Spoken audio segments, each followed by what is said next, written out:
Army Sergeant Bo Bergdahl heading home after 5 years in captivity with the Taliban. He's in Germany right now. The trade-off, these 5 high-level detainees from Gitmo have been transferred from Cuba to Qatar, and our next guest says they are probably already plotting their next attack.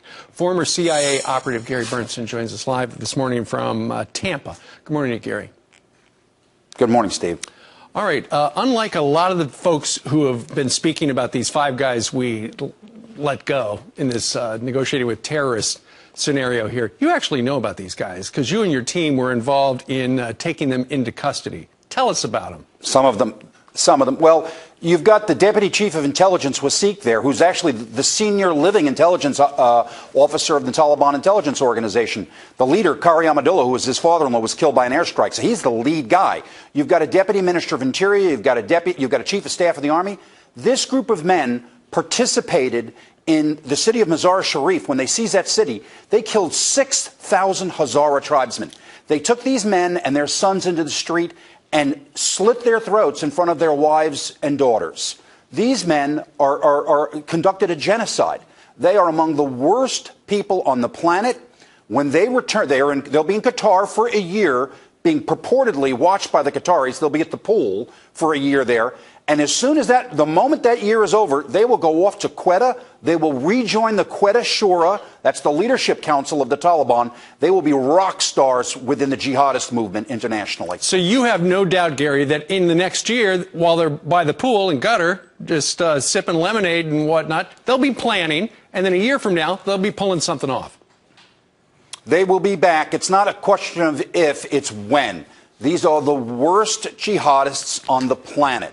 These are people that brought Afghanistan back to the 7th century, conducted a genocide against the Hazara, completely stripped all women of all rights in the country. Mm-hmm. They had no mercy for anyone, and literally are at least 1 or 2 had been charged by the United Nations for human rights violations and were wanted by the UN.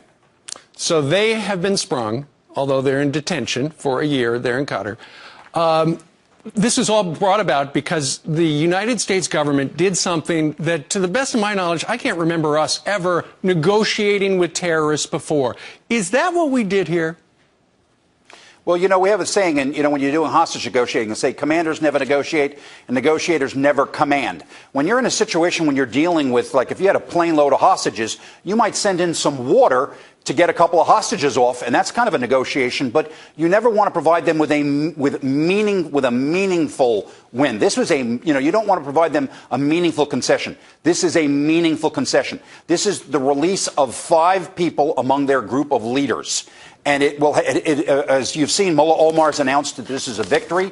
They will see this as a victory, and this will inspire the Taliban to continue to fight against us. Sure, and it could inspire the Taliban to kidnap a bunch of people to get KSM out. I mean, it's just a matter of time. You do this for 5. What are you going to do for KSM? Look, Bergdahl did a terrible thing when he walked off that base. And, you know, people say walking off. Well, there's no crime walking off. There's desertion. You know, and they won't charge him for that because it would be such an embarrassment to the government here.